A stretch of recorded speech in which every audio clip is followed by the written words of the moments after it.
Bien-aimés dans le Seigneur, que Dieu vous bénisse et je vous salue tous dans le nom de Jésus-Christ. Merci d'être ponctuels à ce grand renouveau que je veux appeler par le donner et du recevoir. Que Dieu vous bénisse là où vous me suivez de partout dans le monde entier. Que la grâce d'Emmanuel vous accompagne.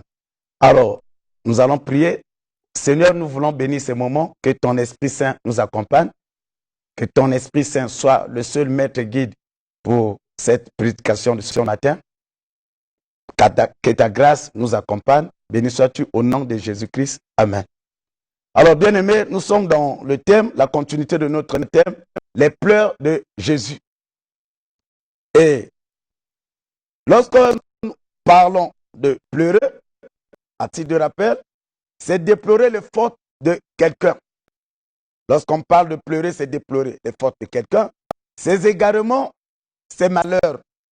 Alors, le sous-thème que nous continuons également, c'est la fornication, un cancer qui détruit les vies humaines. Lorsqu'on parle de la fornication, lorsqu'on parle du cancer, un cancer, c'est quelque chose qui ronge, c'est quelque chose qui détruit. Alors, nous avons parlé des pleurs de Jésus.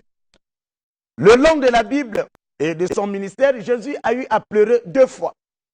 Et la première fois, devant la mort de Lazare, quand il est venu, et la Bible dit dans Jean chapitre 11, verset 35, Jésus pleura.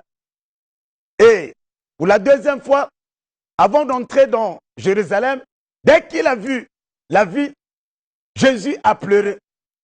Bien-aimés, lorsque nous nous rendons compte, nous faisons la lecture dans Luc chapitre 19, tout le chapitre, Jean chapitre 11, tout le chapitre, nous nous rendons compte, la première raison des pleurs de Jésus, c'était à cause de l'ignorance des personnes qui étaient en face de lui. Avec Lazare, quand Jésus-Christ est venu, la Bible nous dit que c'est Marthe qui va se rapprocher de lui et pour lui dire, oh Seigneur, si tu étais là, mon frère n'allait pas mourir. C'est à Jésus de lui rappeler, tu ne sais pas que je suis la vie et la résurrection. Le temps que Jésus a passé avec cette famille, la Bible dit que c'est une famille que Jésus aimait beaucoup. Mais Marthe ignorait que Jésus était la vie et la résurrection. Alléluia. Et il n'était pas trop tard. Jésus, quand il arrive, il n'a pas de trop tard. Et Jésus a regretté cela. Et voilà la première raison des pleurs de notre Seigneur devant cette famille et tous ceux qui étaient autour de lui. Et pourquoi il a pleuré également devant la ville de Jérusalem? Jérusalem a eu à tuer les prophètes de Dieu. Jérusalem a eu à massacrer. Et quand il est venu, Jésus, dans cette ville, le temple du Seigneur a été transformé en un grand marché. Et en voyant cela, Jésus a compris que quelle ignorance qui est en train de guider ce peuple. La ville étant une ville sainte, la ville de Dieu. Et Jésus, en la voyant, Jésus a pleuré. Alors, bien-aimés, ce matin, je veux parler du troisième pleur. Jésus est en train de pleurer pour toi. Pourquoi? Ici, il est en train de pleurer aux forniceurs. Et lorsqu'on parle de la fornication, nous avons dit ceci. La fornication, c'est avoir les rapports sexuels avant le mariage. Nous comprenons. Le texte que nous appuyons, nous sommes dans la version Darby. Darby, Éphésiens 5, au chapitre 5, verset 3, nous dit ceci. Mais que ni la fornication, ni aucune impureté ou cupidité ne soient même nommés parmi vous, comme il convient à des saints. Ici, c'est la parole de Dieu bien-aimé. Ce verset nous dit que, selon ce verset, qu'aucun chrétien ne doit pratiquer la fornication. Selon ce verset, même nos fils qu'une seule fois. Ah, c'est trop fort. Mais c'est ça la parole de Dieu, bien-aimé. La fornication est interdite. C'est-à-dire les rapports, les relations sexuelles avant le mariage. Nous comprenons que les rapports sexuels sont réservés aux hommes, aux femmes, aux gens qui sont mariés. Mais nous voyons comment ça se passe maintenant. C'est de l'hécatombe. Jésus est en train de pleurer sur toi, ma soeur. Jésus est en train de pleurer pour toi, mon frère. Si tu connaissais et si tu savais quels sont les dégâts que cause la fornication, j'aimerais que tu puisses prêter ton attention. Lorsqu'on parle de la fornication, Nous avons dit que c'est le rapport sexuel avant le mariage. Et l'équivalent de la fornication dans le mariage, c'est l'adultère, qui est le fait d'avoir des rapports sexuels au mariage.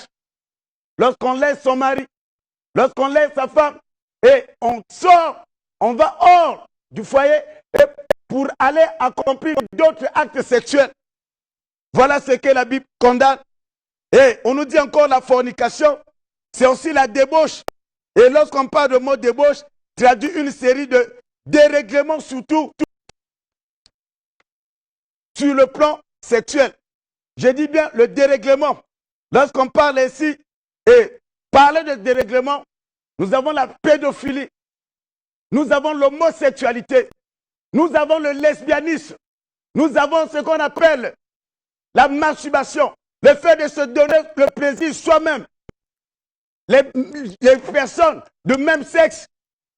Alors bien aimé, c'est ce que nous parlons et la Bible aborde cela par le dérèglement sexuel. Alors bien aimé, qu'est-ce que rapporte, quelles sont les conséquences de la fornication? Écoute-moi bien aimé, tu ne te rends pas compte que tu es en train de te faire détruire pour un plaisir de 3 minutes, pour un plaisir de 5 minutes, pour un plaisir de quelques secondes. Et tu vas beaucoup perdre sans se rendre compte. La Bible me dit que lorsque vous entendez ma voix, n'endurcissez pas vos cœurs. Jésus est en train de pleurer sur toi. Tout ce que tu es en train d'accomplir. Écoute ce que nous dit 1 Corinthiens chapitre 6 au 18e verset. La Bible dit, fuyez l'impudicité. Quelque autre péché qu'un homme commun, ce péché est hors du corps. Mais celui qui se livre à l'impudicité pêche contre son propre corps. Alléluia. Donc quand tu te livres à l'impudicité, quand tu es dans la fornication, quand tu es dans l'adultère, sache-le que tu es en train de mener la guerre à ton propre corps. Tu es en train de détruire ce corps, bien-aimé. Oh, que nous dit la parole de Dieu?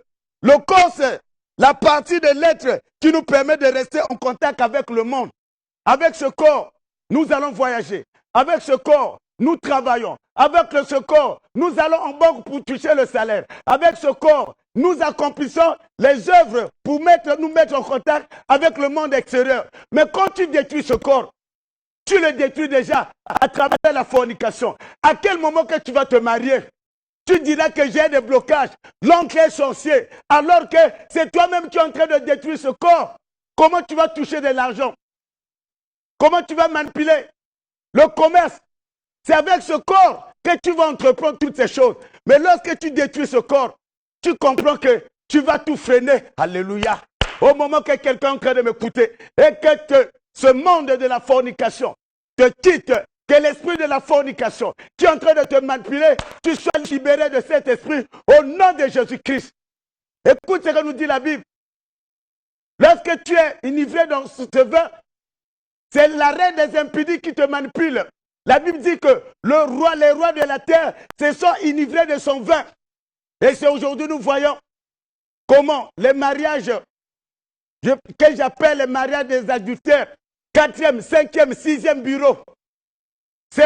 Les gens sont à la merci de la reine des impudiques. Et les gens sont à la merci de vin de son impudicité.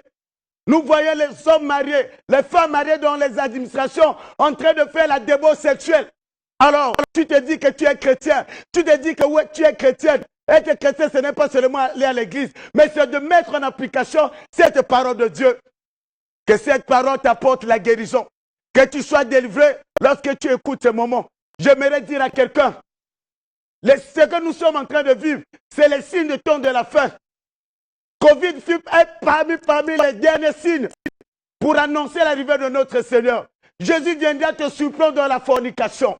Jésus viendra te surprendre dans l'adultère, bien-aimé.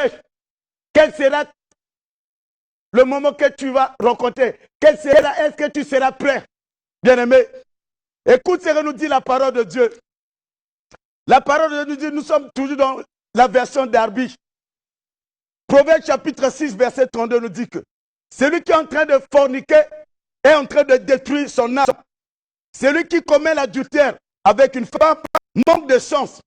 Ça veut dire manque de jugement. Tu perds le jugement. Celui qui le fait détruire son âme. Alléluia. Donc la fornication Quand tu es en train de forniquer, tu es en train de mener la guerre à ton âme. Oh, nous savons que l'âme est le siège de nos sentiments. L'âme est le siège de notre intelligence. L'âme est le siège de nos pensées. L'âme est le siège de beaucoup de choses. Lorsque tu détruis ton âme, qu'est-ce qui va se passer en toi? Lorsque nous parlons de l'intelligence, l'âme qui est le siège de l'intelligence c'est cette faculté de comprendre les choses. Cette facilité, toi qui es sur le banc de l'école, de comprendre les leçons. Mais lorsque nous sommes dans un moment où il y a la vie de copinage, un jeune, à partir de 12 ou 13 ans, chacun doit avoir un copain, une copine. Alors maintenant, qu'est-ce que tu, sur le banc de l'école, tu ne vas rien retenir. Tu ne vas plus comprendre les leçons. Tu diras qu'il y a la sorcellerie. Mais sache-le que la fornication est l'auteur de toutes ces choses, bien-aimés. Nous avons dit, la fornication détruit l'âme, comme nous dit le livre de Proverbes. L'âme est le ciel des sentiments. Les sentiments, c'est une faculté pour nous d'apprécier certaines choses. Lorsque tu détruis ton âme, tu détruis également ses sentiments. L'âme est le ciel de l'émotion. Lorsque tu détruis tes émotions, l'émotion, c'est une sensibilité de réagir devant une situation. Nous comprenons, lorsque nous forniquons, lorsque nous sommes dans l'adultère, il y a beaucoup de choses que nous perdons sans se rendre compte. Raison pour laquelle Jésus est en train de pleurer pour toi. Reviens à la raison. Prends la décision d'abandonner ce chemin. Voilà ce que le Seigneur a voulu te dire ce matin, bien-aimé. Que le chemin que tu es en train de suivre, le chemin que tu as suivi, ça va t'emmener à la cathode. Ça va t'emmener à la destruction de ta vie. Avant que Jésus n'arrive, bien-aimé, que la grâce d'Emmanuel vous accompagne. Et n'oubliez pas que si Jésus ne revient pas le dimanche prochain, nous allons clôturer avec ce thème et je vais te parler comment tu es en train d'enterrer ton corps sans se rendre compte à cause d'un plaisir de quelques minutes. Bien-aimé, tu vas manquer le royaume des cieux à cause de tout ce qui se passe avec le plaisir de ce monde. Que la grâce d'Emmanuel vous accompagne. J'aimerais prier pour toutes les familles qui me suivent. Seigneur, je bénis toutes les familles qui sont en direct. Que ta main droite, papa, puisse les retirer dans des combats et dans tout ce qu'elles sont en train de vivre au nom puissant de Jésus-Christ. Seigneur, je bénis également tous ceux qui sont malades, les personnes malades qui me suivent.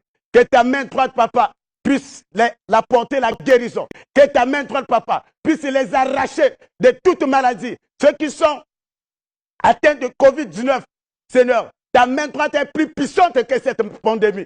Je bénis également le Congo. Que le Congo soit délivré de cette pandémie. Que le Congo soit délivré de tout ce qui se passe avec cette pandémie. Oh Seigneur Jésus-Christ, que ta main droite affecte le peuple congolais. Que ta main droite affecte l'église corps de Christ. Que ta main droite affecte nos autorités. Seigneur, nous te disons merci. Bien-aimés, nous allons nous retrouver le dimanche prochain. Que Dieu vous bénisse. Jésus vous aime beaucoup. À la prochaine. Merci.